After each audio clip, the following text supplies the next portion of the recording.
지난 말씀 또 그 지난 말씀 계속해서 지혜로운 자, 미련한 자 이런 대조가 의인과 악인으로 나타나는 것을 볼 수가 있습니다. 오늘과 같은 이 말씀에 어떤 대지를 나누고 문단을 나누어서 우리가 말씀을 살펴보기에는 무리가 있습니다. 쭉 어떻게 하는 것이 좋고 또 어떻게 하는 것이 그릇되고 무엇이 생명에 유익하고 무엇이 패망의 선봉이 되는가 이런 것들을 쭉 설명하고 있습니다. 그러나 오늘 이 말씀에도 크게 우리가 이미 보았듯이 이미 이 지혜라는 개념 자체가 성경에서 말하는 지혜는 단순히 어떤 세속적인 그런 지식이 아니라 하나님이 함께 함으로 그 지식과 그 뜻이 우리 안에 하나님의 살아계심으로 말미암아 살아 역사하는 그것이 지혜인 고로 분명히 오늘 11장 말씀도 그러한 지혜에 대한 분명한 의미 가운데서 우리가 말씀을 상고해 봐야 됩니다. 지혜는 인격적인 개념으로 등장하고 그리고 생명과 관계된다. 이런 것은 우리가 생명은 하나님께 속한 것이고 말씀 안에 생명의 빛이 있고 요한복음에 나오지만은 그래서 오늘도 30절에 보면 의인의 열매는 생명나무라 이렇게 말하고 있습니다. 계속해서 나오는 개념이 바로 의인의 열매는 생명나무라 또 지혜로운 자는 생명의 길을 간다 생명의 열매를 맺는다 이런 것을 볼 수가 있습니다. 지혜로운 자가 의인이고 의인은 생명의 열매를 맺는다 이런 식으로 논법이 계속되고 있는 것을 우리가 볼 수 있다는 것입니다. 지혜로운 자가 의인이고 의인은 생명의 열매를 맺는다. 생명에 속한 것과 죽음에 속한 것이 있는데 지혜의 자는 생명에 속한 일을 감당하고 지혜가 없는 자 곧 악인은 그래서 우리가 잠언을 통해서 보고 또 시편이나 이것을 계속 통해서 보지만 그러니까 생명이 없는 자는 지혜가 없는 자예요. 뭐 아무리 뭐 해도 우리가 뭐 피노키오 같이 그냥 나무를 이렇게 뭐 볼트 너트로 묶어 가지고 그 뭐 움직이는 그 장난감 그 생명이 없잖아요. 그 만화에나 나오는 이야기지. 그 하나님 보시기에는 생명이 없으면 그 죽은 거예요. 그 지혜가 없다는 것은 생명이 없다는 것이고 하나님의 지혜가 우리 안에 역사하지 않은 것은 그냥 죽은 거예요. 그냥 뭐 움직이고 뭐 이론을 이야기하고 도덕을 말하고 철학을 논하고 해도 하나님 보시기에 그건 죽은 거고 지혜가 임한 자는 생명이 임하고 그 생명이 있기 때문에 어떠한 그러한 삶을 사느냐 그것을 오늘 쭉 우리에게 말씀해 주고 있습니다. 19절에도 오늘 말씀해 보면 공의를 굳게 지키는 자는 생명에 이르고 악을 따르는 자는 사망에 이르느니라 라고 이렇게 말씀하고 있습니다. 여기에 생명과 사망을 지상의 생명 사망 이렇게만 우리가 볼 것이 아니라 하나님이 살았다고 인정해 주시는 삶 그게 생명이에요. 물론 우리가 항상 이걸 아셔야 됩니다. 이 세상의 의와 하나님이 우리를 어렵다 여기시는 의가 전혀 분리된 건 아닙니다. 하나님의 백성은 하나님의 뜻대로 사니까 도무지 세상의 법과는 충돌되고 앞뒤가 안 맞고 그래서 세상과 사사건건이 부딪히고 그것은 결코 올바른 그러한 생각이 아닙니다. 사실상 세상에서도 하나님의 의, 하나님의 뜻을 쫓아 살면 세상에서도 생명이 길고 세상에서도 생명에 속한 일을 합니다. 그렇지 않습니까 여러분들? 하나님 말씀이 임하는데 막 마약합니까? 막 그냥 술 마시고 취해서 흥청망청 하겠습니까? 막 도박하겠습니까? 그거 다 죽음에 속한 거잖아요. 그러니까 세상에서도 하나님의 지혜가 임하면 그런 생명에 속하지 않은 것들을 안 합니다. 안 맞는 거예요. 교회 와서 하나님을 예배하면서 도박하겠습니까? 술 먹고 담배 피우고 음란한 그런 짓을 하고 다니겠습니까? 그러한 이 땅에서의 생명, 이 땅에서의 생명도 얼마나 참 귀하고 순수하고 아름답습니까? 그것도 하나님의 지혜가 임해야 돼요. 그러나 그 생명은 이 땅의 생명만 아니라 하나님이 주시는 영원한 생명, 자녀됨, 천상의 생명, 그것까지 우리가 넓게 보셔야 된다 이 말이에요. 단순히 이런 19절 이런 말씀을 그저 장수한다, 생명의 어떤 그러한 길이가 길다, 이렇게만 우리가 물리적으로 볼 것이 아니라는 것을 우리가 말씀하고 있습니다. 그러면 생명에 속한 것은 무엇인가? 이걸 오늘 이제 이렇게 저기에서 말씀을 많이 하고 있어요. 그래서 뭐 우리가 깊이 어떤 하나하나를 상고할 그런 것보다는 크게 보면 생명에 속한 게 뭐냐? 지혜에 속한 게 뭐냐?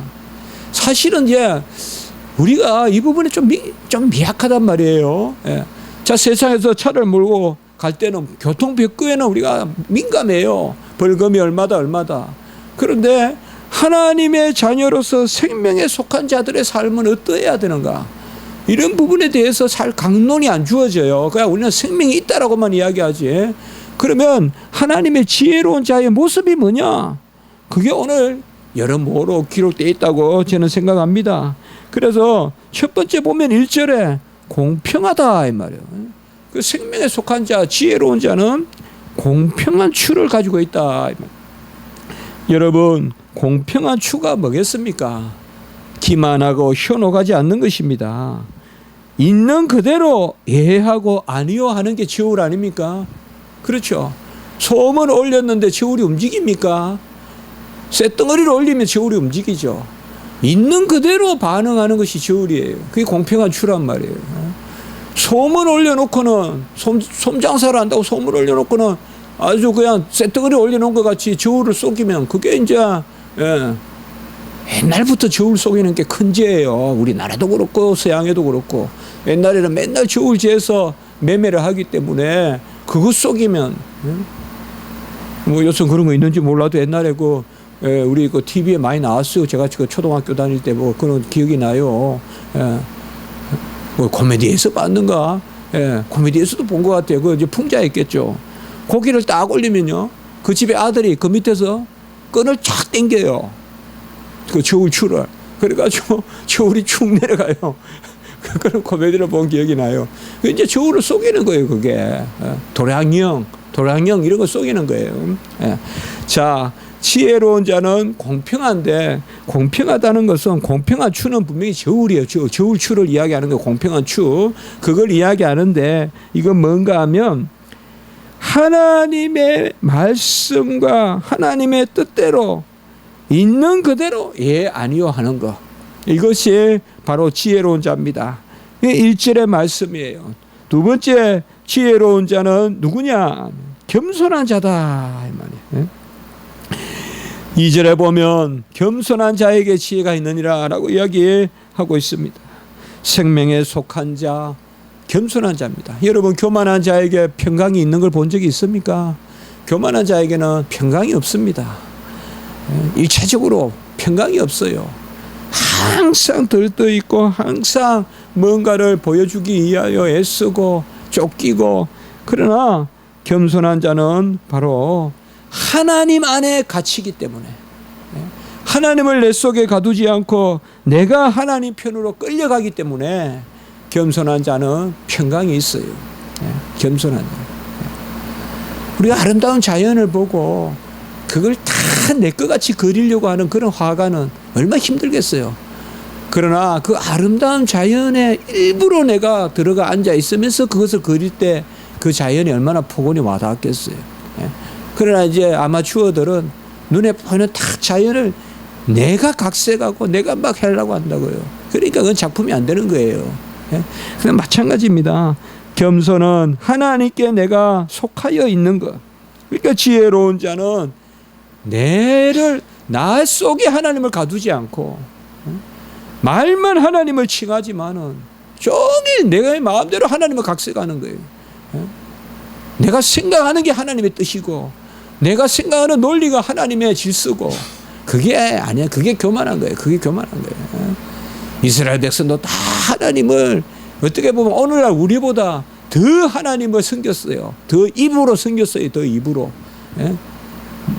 더 옷으로 더 머리에 경문을 차고 섬겼어요. 그러나 정작 그들은 하나님께 속하여 있는 자들이 아니라 하나님을 마치 수와 같이 다루는 그러한 것이 안 된다는 거죠. 세 번째는 바로 정직한 자의 성실이다라고 이렇게 말했어요.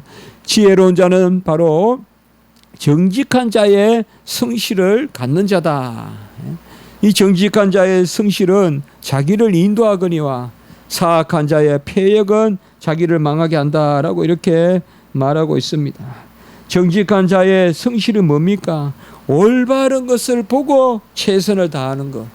그러니까 아까 말씀했던 1절에 보면 공평한 추죠. 그러니까 하나님의 말씀대로 예 아니요 하는 가운데 성실함을 보이는 것. 이렇게 보면 이건 너무나 중요하죠. 정직하지 않은 자의 열심은 위험한 거예요. 그렇죠. 정직한 자의 성실은 자기를 인도해요. 내 삶을 인도하고 나를 옳게 세우지만은 정직하지 않으면서 열심을 내는 것. 사도 바울의 회심하기 전의 모습, 이런 것을 우리가 성경은 뭐라고 하는가 하면 패역이라고 해요. 패역. 오늘 3절에 보면 사악한 자의 패역이.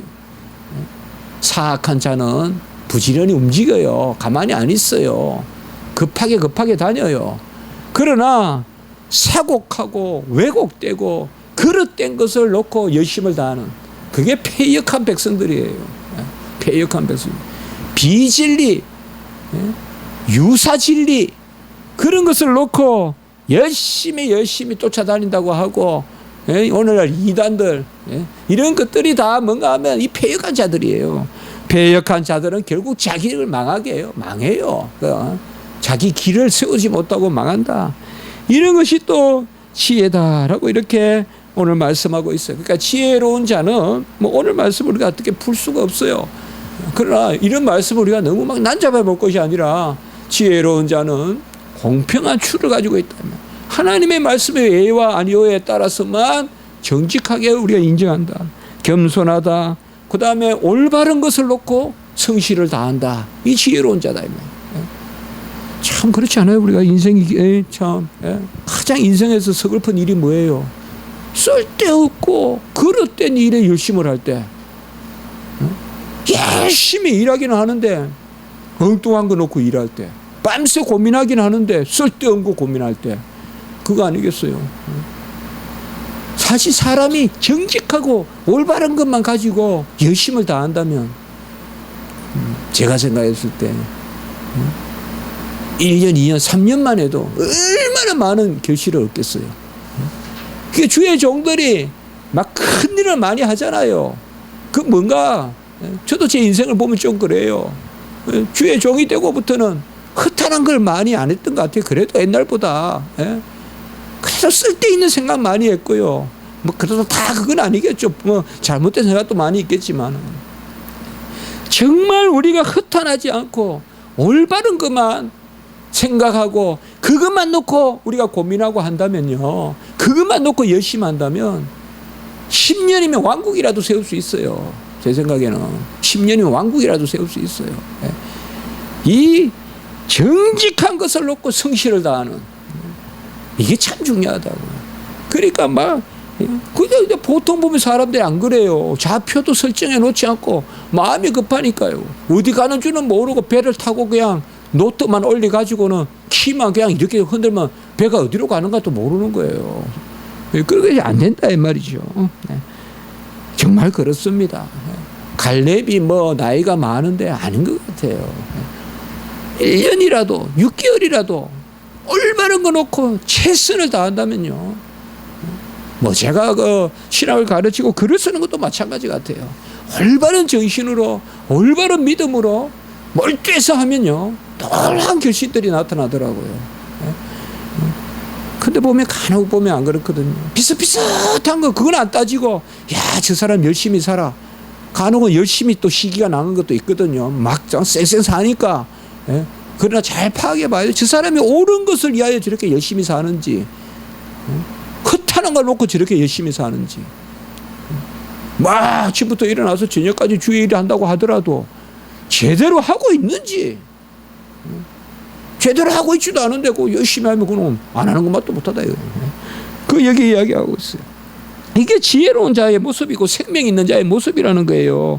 그리고 4절부터는 공의에 대해서 이제 쭉 이야기하고 의인에 대해서 쭉 이야기하는데, 이미 말씀을 드렸지만 의인이다 이런 말은 지혜로운 자와 똑같은 말로 쓴다는 거예요. 그러니까 우리는 좀 낯설죠. 오늘날 우리가 뭐 지식 있는 자를 의인, 이건 어떻게 배치되게 보죠. 그러나 구약의 이스라엘 또 신약과 구약에서 지혜로운 자와 의인이 같은 동의예요. 저 사람은 지식은 있는데 어렵지 않다 이렇게 생각 안 해요. 이스라엘 백성은. 지혜로운 자는 의인이 지혜로운 자예요. 어려운 사람이 지혜로운 거예요. 그게 선하다는 말과 통하거든요. 우리가 계속 시편 때 나누지만 의인은 뭔가 하면 특별히 공의로 나오는데 4절부터 보면 우리가 좀 눈에 띄는 것은 바로 재물에 대한 이야기를 많이 해요. 재물은 진노하시는 날에 무익하나 공의는 죽음에서 건지니라. 근데 재물과 공의가 무슨 이게 대조가 될 수 있습니까? 재물은 좀 작아 보이고 공의는 되게 큰 개념 같은데, 그러나 한번 이렇게 생각해 봤어요. 사실 오늘날 세상이 돌아가는 이게 바로 만모니즘이잖아요. 금전 중심, 물질 중심, 돈 중심, 이 돈 아닙니까? 만모니즘. 가만히 보면 세상에 무슨 실용주의니 또 공리주의라는 어떤 그런 탈을 쓰고 있지만 결국은 개인주의니 다 보면 그 기결이 자본주의고 돈 아니에요. 돈. 돈이란 말이요. 가만히 보면 전부 돈이에요. 그렇게 봤을 때는 여기에 보면 재물은 진노하는 날에 무익하나, 이게 바로 작은 게 아니에요. 그러니까 공의롭지 않은 사람을 대표로 칭해서 여기에서 재물만 쫓아다니는 사람들이라고 볼 수가 있습니다. 우리가 야고보서나 이런 데도 보면 이런 개념이 나타나거든요. 그러니까 재물을 쫓아다니는 것을 그냥 악인으로 여기는. 그 요새도 우리가 정말 와닿잖아요. 어떻게 보면 그게 다거든요. 거의 다 그냥 돈만 가지고 사는 거 아니에요. 뭐 직장 선택할 때도 샐러리로 선택하고 내 인생에 뭐 가치관을 구현하는 거 이런 거 없어요. 그냥 봉급 순서대로 가는 거예요. 뭐 직장도 무슨 뭐 의사가 되는 것도 뭐가 되는 것도 뭐 물론 직업 그것도 의식도 있지만은 그래도 대체로 돈이다 이 말이죠. 그런 것들이 바로 여기에서 말해지고 있습니다. 28절의 말씀을 보니까 자기의 재물을 의지하는 자는 패망하려니와 의인은 푸른 잎사귀 같아서 번성하리라 라고 이렇게 말하고 있는 걸 봤을 때 자기의 재물은 거의 우상과 같이 사용될 수 있다고도 봅니다. 그래서 잠언에서 특별히 재물을 멀리하라라고 이렇게 나오는 것은 그것은 거의 다 악을 표상하는 그런 말이라고 볼 수가 있습니다. 그래서 공의에 대해서 5절, 6절, 7절, 8절에 계속 말하고 있고, 이 공의로운 자는 무엇보다도 5절에 보면 자기의 길을 곱게 하는 자다. 악한 자는 자기 악으로 말미암아 넘어진다. 지름길이 어딘가 물었는다면 그것은 물리적인 지름길이 아니라 바로 여기 나오는 공의, 의인의 길이 지름길이다. 의인의 길이 지름길이라는 거예요. 5절에 보면. 그러니까 공의는 자기의 길을 곱게 하는 거예요. 막 깨를 부리고 하는 악인의 길은 가까워 보여도 멀고 공의는 자기의 길을 곱게 한다. 여기서 저까지 곱게 하니까 그 첩경이란 말이에요. 지름길이다. 그렇게 이야기하고 있고 6절에 보면 정직한 자의 공의는 자기를 건지려니와 사악한 자는 자기 악에 잡힌다. 정직한 자의 공의는 뭡니까? 바로 여기서는 하나님을 의지하는 자, 하나님의 생명줄을 붙드는 자, 하나님의 말씀을 붙드는 자는 자기를 건지려니와 사악한 자는 잡힌다. 자기를 의지하는 자, 자기를 의지하는 자. 우리가 여기 잠언이나 이런 거 읽을 때 일종의 국어사전적으로 읽으면 안 됩니다. 성경에는 그의 약속된 개념이 있어요. 그 약속된 개념이 뭐냐? 아까도 말씀했듯이 바로 교만은 뭐냐? 교만은 바로 하나님에 속하는 것이다. 이런 그런 우리가 저 개념을 좀 알아야 돼요. 정직한 자의 공의는 다른 것이 아니라 바로 하나님의 말씀이 옳다고 하면서 하나님의 말씀을 붙드는 사람, 그 사람은 자기를 건질 것이요. 사악한 자는 자기 앞에 잡히리라. 사악한 자는 자기가 옳다고 하는 것입니다. 그리고 7절과 8절에 보면 악인에게는 소망이 없고 구원이 없고 자기 길로 간다라고 이렇게 계속 말하고 있고, 그리고 9절에서 11절에 보면 의인의 입은 축복이고 지식은 살리는 것이나 악인의 입은 죽음에 이르고 이웃을 망하게 한다라고 이렇게 말하고 있습니다. 결국 재물이 아니라면 뭐겠습니까? 재물이 아니라면 뭐겠습니까? 그것을 오늘 특별히 17절의 말씀에 보면 인자한 자는 자기의 영혼을 이롭게 한다, 이렇게 표현하고 있습니다. 이것은 앞에도 나온 말씀입니다. 자, 크게는 재물은 악에 속한 것, 영혼은 바로 선에 속한 것, 이렇게 이야기하고 있습니다. 이분법을 말하고자 하는 게 아닙니다. 열심히 일해서 번 그러한 과실, 재물, 소득 이런 게 왜 나쁜 거겠습니까? 그게 아닙니다. 여기서 말하는 재물은 아까 말씀같이 재물을 우상같이 섬기는 걸 이야기하는 거고, 여기에서 나오는 영혼은 바로 하나님이 우리를 구원하셔서 자녀 삼아 주시는 그 가운데 살아있는 우리 자신이 바로 영혼이에요. 그래서 영혼은 살아있는 거예요. 하나님이 우리를 자기 품에 끌어당겨서 살아있는 거. 그래서 17절 말씀해 봤지만 인자한 자는 자기의 영혼을 이롭게 하고 잔인한 자는 자기의 몸을 해롭게 한다라고 이렇게 말씀하고 있습니다. 남을 사랑하고 베풀고 하는 사람은 결국 자기의 영혼을 이롭게 한다라고 말하고 있습니다. 여러분, 영혼과 육체의 이분법을 여기서 말하고자 하는 것이 아닙니다. 그건 철학자들이 하는 겁니다. 영혼은 고상하고 육체는 저급하다, 그런 게 어디 있어요? 어떻게 보면 영혼이 더 사악하죠. 육체야 그냥 육체일 뿐이죠. 타락한 인류에게. 그게 이분법을 여기서 말하는 것이 아닙니다. 여기에서 말하는 영혼이라는 것은 바로 하나님이 아까 말씀드렸겠어요. 우리를 살려주신 것. 곧 다시 말하면 지혜로 말미암아 하나님의 우리에게 주시는 그 지혜로 말미암아 살아가는 사람들. 지난 시간에 봤어요. 지혜는 바로 하나님이 우리 안에 들어오시는 것이다. 그래서 하나님이 우리 안에 들어오셔서 사시는 그 영혼에 속한 사람들의 귀한 것을 육체에 속한 것을 주지 마라, 돈에 속한 것이 주지 마라라고 그렇게 말씀하고 있습니다. 그래서 특별히 22절에도 보면 돼지코의 근골이 같은 것이다 라고 말하고 있습니다. 우리 기독교인들은 말씀을 중심으로 살아야 돼요. 하나님의 존재와 하나님의 계시, 그리고 한 가지가 더 있다면 가치관인데 그게 윤리관이라고도 볼 수 있어요. 윤리는 다른 게 없어요. 더 복된 것을 추구하는 것, 그것이 뭐냐? 그게 윤리예요. 우리는 가치관이 뚜렷해야 돼요. 무엇이 귀하냐 이거죠. 돼지 코의 근골이다. 하나님이 영혼에 속한 것, 아까 잘 해석해야 된다고 생각했어요. 하나님의 지혜에 속한 것을 세상의 세속적인 것에 주지 말라는 거예요. 그러니까 돼지 코에 근고리를 걸지 마라라고 이렇게 말하고 있어요. 참 조심해야 될 것은 근고리를 가지고 돼지 코를 찾지 말라는 거예요. 사실상 우리가 보면요, 하나님의 지식이 많고 하나님을 아는 데서 유택한데 부요한데 세상 끝에서도 부요하려고 하면 안 돼요. 그게 안 됩니다, 여러분들. 그러니까 우리는 다다익선이 아니에요. 우리 기독교 신앙은 다다익선이 아니에요. 많으면 많을수록 좋다는 게 아닙니다. 끙이 매잡는 거, 끙이 아니면 매다는 것도 아니에요. 우리는 그냥 진리거든요. 돼지 코의 근거리.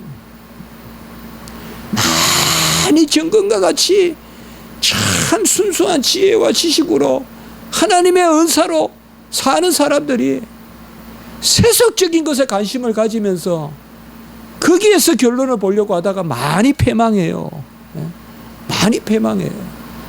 심지어 주의 종들도 많이 패망할 수 있어요. 경성에서 깨어 있어야 돼요. 실컷 공부하고 실컷 신학 공부해가지고 악한 자의 도구가 돼가 되겠습니까? 악한 일을 위하여 그것을 사용해서 되겠습니까? 그렇지 않겠습니까? 하나님이 진리를 말하라고 신학 교수 시켜놨더니 이단 옹호하는 데 가서 앉아 있었어야 되겠느냐 이 말이에요. 그런 유혹이 있다 이 말이에요. 내가 금고리 같은 걸 가지고 있는데 그걸 가지고 세상의 명성을 얻고 싶어하는 그러한 것이 있단 말이에요. 이건 정말 우리가 금해야 돼. 정말 금해야 돼. 정말 금해야 돼. 혹시 나이가 들어서 그런 경향이 보이면요, 빨리 떠나야 돼요. 시야를 떠나야 돼요. 그게 후배들을 위한 것이고 후학을 위한 것이지.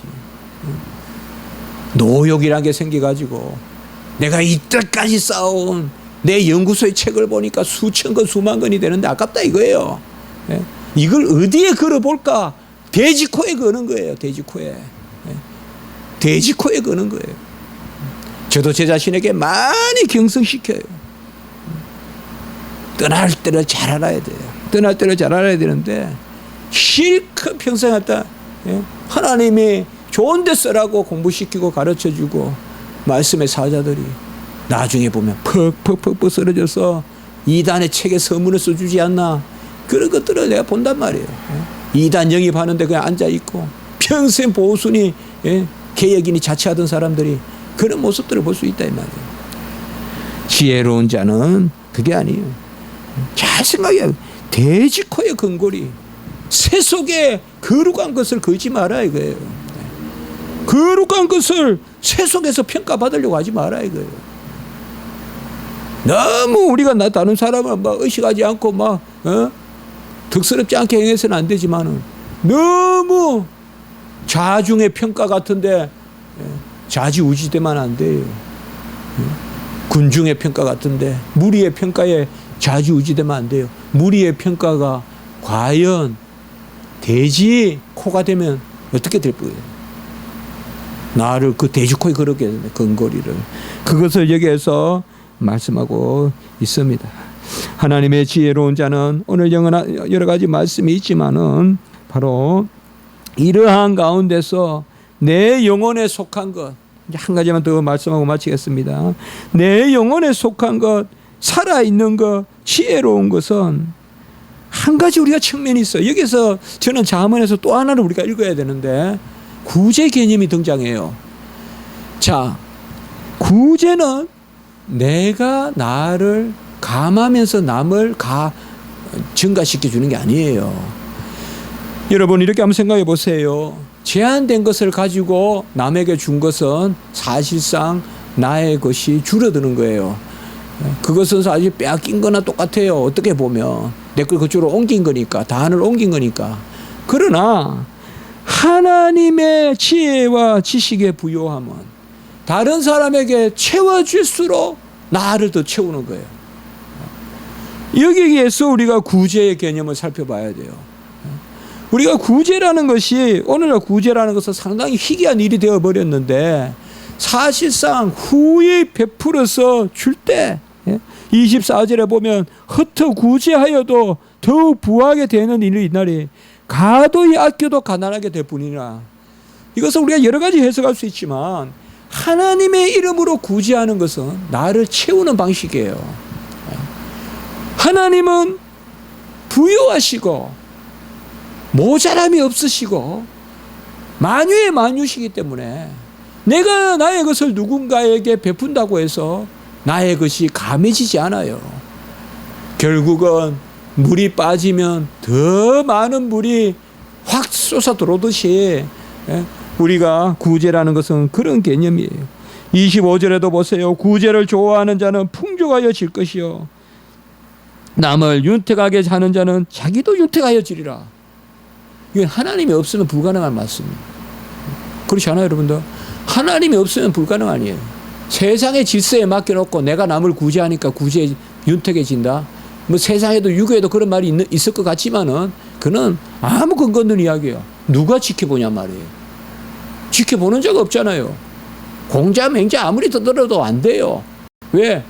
하늘에서 보시는, 하늘에서 바라보심이요. 하나님이 바라보시기 때문에 허터 구제해도 하나님이 채워주시는 거예요. 그렇기 때문에 우리는 구제라는 개념이 있다 이거예요. 윤택하여지고 26절에도 보면 곡식을 내놓지 않는 자는 백성에게 저주가 임한 것이나 파는 자는 그의 머리에 복이 임함이라.